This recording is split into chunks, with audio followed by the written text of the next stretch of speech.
محرم الحرام اسلامی سال کا پہلا مہینہ ہے۔ یہ مہینہ مسلمانوں کے لیے بے حد اہمیت کا حامل ہے، کیونکہ اسی مہینے سے نئے ہجری سال کا آغاز ہوتا ہے۔ محرم الحرام ان 4 مہینوں میں شامل ہے جنہیں اللہ تعالیٰ نے حرمت والے مہینے قرار دیا ہے۔ اس مہینے میں عبادت، نیکی اور تقوی کی خاص اہمیت بیان کی گئی ہے، لیکن محرم الحرام کو تاریخ اسلام میں سب سے زیادہ شہرت واقعہ کربلا کی وجہ سے حاصل ہوئی، جو صبر، استقامت، حق پرستی اور قربانی کی لازوال داستان ہے۔ اسلامی سال کی بنیاد ہجرت نبوی صلی اللہ علیہ وسلم پر رکھی گئی۔ جب رسول اللہ صلی اللہ علیہ وسلم نے مکہ مکرمہ سے مدینہ منورہ ہجرت فرمائی تو یہ اسلامی تاریخ کا ایک عظیم موڑ تھا۔ بعد میں حضرت عمر فاروق رضی اللہ تعالیٰ عنہ کے دور خلافت میں مسلمانوں کے لیے ایک باقاعدہ تقویم کی ضرورت محسوس ہوئی۔ صحابہ کرام نے مشورہ کیا اور فیصلہ کیا کہ اسلامی کیلنڈر کا آغاز ہجرت نبوی سے کیا جائے۔ اگرچہ ہجرت ربیع الاول میں ہوئی تھی، لیکن محرم الحرام کو اسلامی سال کا پہلا مہینہ مقرر کیا گیا، کیونکہ اسی مہینے میں ہجرت کی تیاریوں کا آغاز ہوا تھا۔ محرم الحرام کا مہینہ شروع ہوتے ہی مسلمانوں کو واقعہ کربلا یاد آتا ہے۔ یہ واقعہ 61 ہجری میں پیش آیا اور اس نے پوری اسلامی تاریخ پر گہرے اثرات چھوڑے۔ اس واقعے کے مرکزی کردار امام حسین رضی اللہ تعالیٰ عنہ تھے، جو رسول اللہ صلی اللہ علیہ وسلم کے نواسے حضرت علی رضی اللہ تعالیٰ عنہ اور حضرت فاطمہ الزہرا رضی اللہ تعالیٰ عنہ کے فرزند تھے۔ امام حسین رضی اللہ تعالیٰ عنہ بچپن ہی سے اپنے نانا جان کی محبت اور تربیت سے فیض یاب ہوئے تھے۔ رسول اللہ صلی اللہ علیہ وسلم ان سے بے حد محبت فرماتے تھے اور ان کے بارے میں فرمایا، حسین مجھ سے ہے اور میں حسین سے ہوں۔ حضرت معاویہ رضی اللہ تعالیٰ عنہ کے انتقال کے بعد ان کے بیٹے یزید نے اقتدار سنبھالا۔ اس نے مختلف علاقوں کے لوگوں سے اپنی بیعت لینے کی کوشش کی۔ مدینہ منورہ کے گورنر کو بھی حکم دیا گیا کہ امام حسین رضی اللہ تعالیٰ عنہ سے بیعت لی جائے۔ امام حسین رضی اللہ تعالیٰ عنہ نے اس معاملے میں احتیاط سے کام لیا اور فوری طور پر بیعت نہ کی، کیونکہ وہ امت کے مستقبل اور اسلامی اصولوں کے بارے میں فکر مند تھے۔ اسی دوران عراق کے شہر کوفہ سے ہزاروں خطوط امام حسین رضی اللہ تعالیٰ عنہ کے پاس پہنچے۔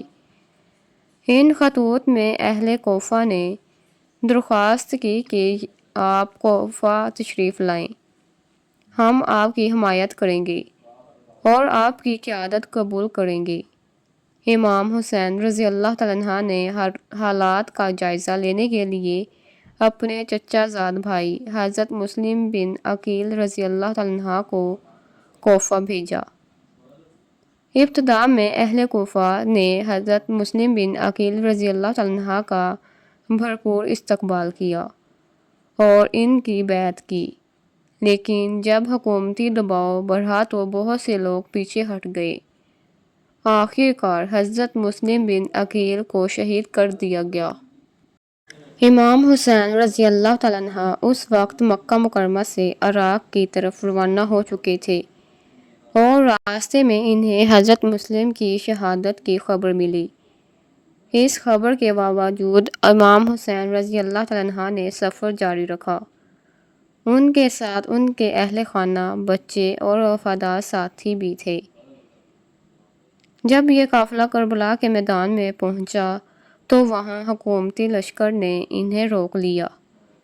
یہ مقام دریائے فرات کے قریب تھا، لیکن امام حسین رضی اللہ تعالیٰ عنہ اور ان کے ساتھیوں پر پانی کا راستہ بند کر دیا گیا۔ محرم کے ابتدائی دنوں میں حالات مزید سخت ہوتے گئے۔ امام حسین رضی اللہ تعالیٰ عنہ نے کئی بار مذاکرات کی کوشش کی۔ انہوں نے فرمایا کہ اگر لوگ انہیں پسند نہیں کرتے تو وہ واپس چلے جائیں یا کسی سرحد علاقے میں رہ لیں گے، لیکن ان کی تجاویز قبول نہ کی گئی۔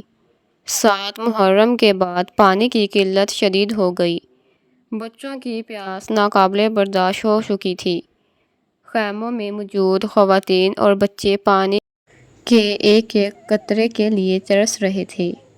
اس کے باوجود امام حسین رضی اللہ تعالیٰ عنہ اور ان کے ساتھیوں نے صبر اور استقامت کا دامن ہاتھ سے نہ چھوڑا۔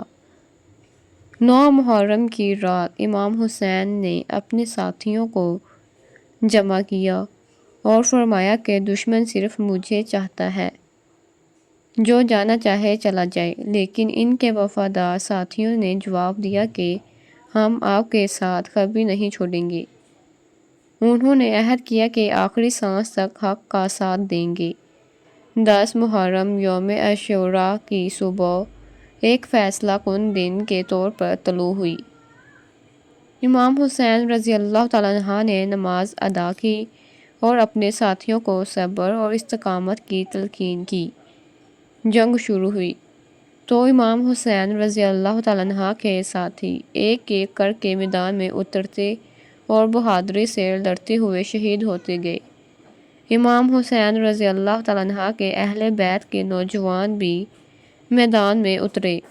حضرت علی اکبر رضی اللہ تعالیٰ عنہ نے بے مثال شجاعت دکھائی۔ حضرت قاسم بن حسن رضی اللہ تعالیٰ عنہ نے بھی جوانی میں جام شہادت نوش کیا۔ حضرت عباس رضی اللہ تعالیٰ عنہ پانی لانے کے لیے فرات کی طرف گئے، لیکن وہ بھی شہید کر دیے گئے۔ خیموں میں بچوں کی پیاس بڑھتی جا رہی تھی۔ روایات میں آتا ہے کہ 6 ماہ کے حضرت علی اصغر رضی اللہ تعالیٰ عنہ نے بھی شدید پیاس کا شکار تھے۔ یہ منظر اہل بیت کے لیے انتہائی دردناک تھا۔ دن گزرتا گیا اور امام حسین رضی اللہ تعالیٰ عنہ کے تمام ساتھی اور عزیز شہید ہو گئے۔ آخر میں امام حسین رضی اللہ تعالیٰ عنہ تنہا رہ گئے۔ انہوں نے بے مثال جرأت اور ثابت قدمی کا مظاہرہ کیا۔ وہ زخمی ہونے کے باوجود حق اور انصاف کا پیغام دیتے رہے۔ بالآخر امام حسین رضی اللہ تعالیٰ عنہ بھی شہید کر دیے گئے۔ ان کی شہادت کے بعد اہل بیت کے خیموں میں غم کی فضا چھا گئی۔ خواتین اور بچوں کو قیدی بنایا گیا، لیکن انہوں نے بھی صبر اور ہمت کی مثال قائم کی۔ واقعہ کربلا صرف ایک جنگ نہیں تھی، بلکہ اصولوں اور اقدار کی حفاظت کی جدوجہد تھی۔ امام حسین رضی اللہ تعالیٰ عنہ نے دنیا کو یہ سبق دیا کہ حق پر قائم رہنا سب سے بڑی کامیابی ہے، چاہے اس کے لیے جان کی قربانی ہی کیوں نہ دینی پڑے۔ کربلا کا پیغام آج بھی زندہ ہے۔ یہ ہمیں سکھاتا ہے کہ ظلم کے سامنے خاموش نہ رہا جائے، انصاف اور سچائی کا ساتھ دیا جائے اور اللہ تعالیٰ پر مکمل بھروسہ رکھا جائے۔ امام حسین رضی اللہ تعالیٰ عنہ کی قربانی نے اسلام کی اخلاقی اور روحانی اقدار کو ہمیشہ کے لیے روشن کر دیا۔ محرم الحرام کا آغاز ہمیں ہجرت نبوی کی یاد دلاتا ہے، جبکہ یوم عاشوراء ہمیں واقعہ کربلا کی قربانیوں کا پیغام دیتا ہے۔ ایک طرف ہجرت صبر، جدوجہد اور اللہ پر توکل کا درس دیتی ہے، اور دوسری طرف کربلا حق پر ثابت قدم رہنے کا سبق سکھاتی ہے۔ آج بھی دنیا بھر کے مسلمان محرم الحرام میں امام حسین رضی اللہ تعالیٰ عنہ اور شہدائے کربلا کو خراج عقیدت پیش کرتے ہیں۔ ان کی قربانیاں رہتی دنیا تک حق و باطل کے فرق کو واضح کرتی رہے گی۔